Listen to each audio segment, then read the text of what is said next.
मैं आशा करती हूँ कि आप सब घर में रहकर ऑनलाइन खूब पढ़ाई कर रहे होंगे। मेरा आज का नवम कक्षा का पाठ भाषा, बोली, लिपि एवं व्याकरण है। तो बच्चों, आज हम भाषा के बारे में सीखेंगे। बच्चों, आप सब जानते हो कि प्राचीन काल में मनुष्य जंगलों और गुफाओं में रहता था। वह अपने मन के विचारों का आदान प्रदान करने के लिए इशारों अथवा संकेतों का सहारा लेता था, जिससे उसे दूसरों को समझाना बड़ा कठिन लगता था। भाव के संकेतों के माध्यम को व्यक्त करना सरल नहीं था। फिर मानव सभ्यता के विकास के साथ साथ उसने असंख्य शब्दों का निर्माण किया। धीरे धीरे उसने उच्चारण की जाने वाली ध्वनियों को लिखित रूप प्रदान किया। तो सबसे पहले ये भाषा वह साधन है जिसके द्वारा मनुष्य अपने मन के भावों तथा विचारों को दूसरों के आगे प्रकट करता है। भाव और विचार सुनकर, बोलकर, पढ़कर या लिखकर प्रकट किए जाते हैं। इस चित्र में आप देखो कि ये दो लड़कियां आपस में विचार साझे कर रही है। एक विचार सुन रही है, दूसरा बोल रही है, तो यही भाषा का प्रयोग हो रहा है। वैसे तो बच्चों, पशु पक्षी भी अपने मन के भावों को ध्वनियों के माध्यम से व्यक्त करते हैं। जैसे चिड़िया चींची करती है, कुत्ता भौंकता है, गाय रंभाती है, बिल्ली म्याऊं म्याऊं करती है, मुर्गा भी अपनी आवाजें निकालता है।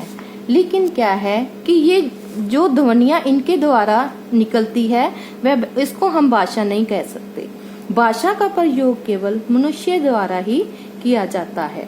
भाव के मन के भावों अथवा विचारों के आदान प्रदान को भाषा कहते हैं। इस चित्र में आप देखेंगे कि ये दो लड़कियां आपस में बात कर रही है कि जैसे ये लड़की दूसरी लड़की को बोल रही है, आकांक्षा तुम क्या कर रही हो? तो आकांक्षा बोल रही है, मैं चित्र बना रही हूँ, देखो तुम्हें कैसा लगा? तो दूसरी लड़की ने कहा, आहा मजा आ गया। ये भाषा ही है जिसके द्वारा इसने इससे पूछा और इसने बताया और इसने फिर आगे से कहा कि मुझे अच्छा लगा। अगर भाषा ना होती तो एक दूसरे को समझाना बड़ा कठिन होता। तो बेटा, भाषा के बारे में हमने पढ़ा। तो भाषा के कितने रूप हैं? भाषा के दो रूप होते हैं, मौखिक भाषा और लिखित भाषा। मौखिक भाषा बोलकर और लिखित भाषा होती है जो लिखी जाने वाली होती है। बोलकर तथा सुनकर अपने मन के भावों विचारों को प्रकट करना मौखिक भाषा कहलाता है। मौखिक भाषा का प्राचीनतम तथा मूल रूप है। मौखिक भाषा के द्वारा हम वो कौशल प्राप्त करते हैं, बोलना और सुनना, यही मौखिक भाषा में आता है। जैसे कि मौखिक भाषा में है दूरदर्शन पर समाचार देखना, सुनना, अपने साथियों के साथ वार्तालाप करना, वाद विवाद करना, भाषण देना, रेडियो सुनना, टेलीफोन वार्तालाप करना, ये सब मौखिक भाषा में ही आते हैं। लिखित भाषा, इस चित्रों में भी आप देखें कि ये जो अध्यापक है ये मौखिक भाषा के द्वारा ही बच्चों को पढ़ा रहे हैं।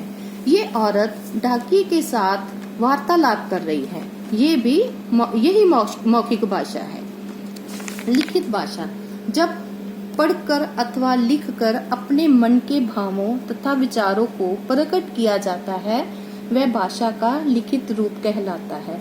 लिखित रूप भाषा का स्थायी रूप है। उदाहरण, पत्र लिखना, लिखित गैर कार्य करना, परीक्षा के समय उत्तर पुस्तिका पर लिखना, भाव की जब पेपर परीक्षा के दिनों में लिखते हैं, समाचार तथा पुस्तकें पढ़ना इत्यादि। इस चित्र में दिखाया गया है कि अध्यापक लिखकर बच्चों को समझा रहे हैं कि ये लिखित भाषा है। तो बच्चों, आगे हम बोली के बारे में सीखेंगे।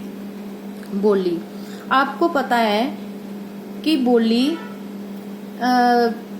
थोड़ी ही दूरी पर जाने पर 10-12 किलोमीटर की दूरी पर जाने पर बोली में बदलाव आ जाता है। थोड़ी थोड़ी दूरी पर परिवर्तन होने वाली मौखिक भाषा के स्थानीय रूप को बोली कहा जाता है। माँ बोली, बच्चा अपनी माँ की गोद में बैठकर और अपने आसपास से जिस भाषा को सहज रूप में ही सीख लेता है वही उसकी माँ बोली होती है, वही उसकी बोली होती है। उसी को हम माँ बोली भी कहते हैं। तो आगे हम लिपि के बारे में सीखेंगे। बच्चों, मौखिक ध्वनियों के लिए निश्चित किए गए चिन्हों को लिपि कहते हैं। बच्चों, हर भाषा में लिपि चिन्ह होते हैं, जैसे हिंदी में क, ख, ग, पंजाबी में ऊड़ा, एड़ा, ईडी और अंग्रेजी भाषा में ए, बी, सी। इनको हम लिपि चिन्ह कहते हैं। तो हर एक भाषा की अपनी लिपि होती है। जैसे संस्कृत और हिंदी भाषा की लिपि देवनागरी है, पंजाबी भाषा की लिपि गुरमुखी है, अंग्रेजी भाषा की लिपि रोमन है, अरबी भाषा की लिपि अरबी है, फारसी भाषा की लिपि फारसी है। इसी प्रकार हर भाषा की अपनी लिपि होती है। तो बच्चों, हिंदी भाषा की लिपि देवनागरी है, ये हमने पहले भी आपको बताया है। तो लिपि के बाद हम व्याकरण के बारे में सीखेंगे कि व्याकरण के द्वारा ही हम भाषा के शुद्ध रूप को लिखना एवं पढ़ना सीखते हैं। व्याकरण के नियम हमें ये बताते हैं कि भाषा का प्रयोग किस प्रकार से किया जाता है। जैसे कि हम मौखिक भाषा में तो बहुत कुछ बोल लेते हैं, बोलचाल में तो बहुत कुछ बोल लेते हैं। जैसे हम कहते हैं मैंने रोटी खा ली, अरे कोई पानी पुनी तो लाओ। बोलचाल में ये त्रुटियां हैं, ये अशुद्धियां हैं। रोटी के साथ हमने राटी लगा दी, पानी के साथ हमने पुनी लगा दिया। लेकिन जब हम लिखते हैं, ऐसा लिखेंगे तो हम बहुत सी गलतियां कर जाएंगे। जैसे कि आपको अशुद्ध रूप है, हमारे पास नंबर 1 पर है राम आम खाया, ये अशुद्ध रूप है। व्याकरण की सहायता से हमने इसको शुद्ध रूप दिया है, राम ने आम खाया। नंबर 2 पर है हम कल दिल्ली से आया हूँ, तो इसका शुद्ध रूप है मैं कल दिल्ली से आया हूँ। तो बच्चों, ये देखो, इसमें अशुद्ध रूप से हमें ज्यादा समझ नहीं आई, जितनी देर हमने व्याकरण की सहायता से, व्याकरण के प्रयोग से इनको शुद्ध नहीं किया।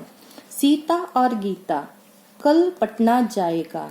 तो बच्चों, ये देखो, सीता और गीता स्त्रीलिंग है, जाएगा पुरुषलिंग है, जाएगा पुल्लिंग है।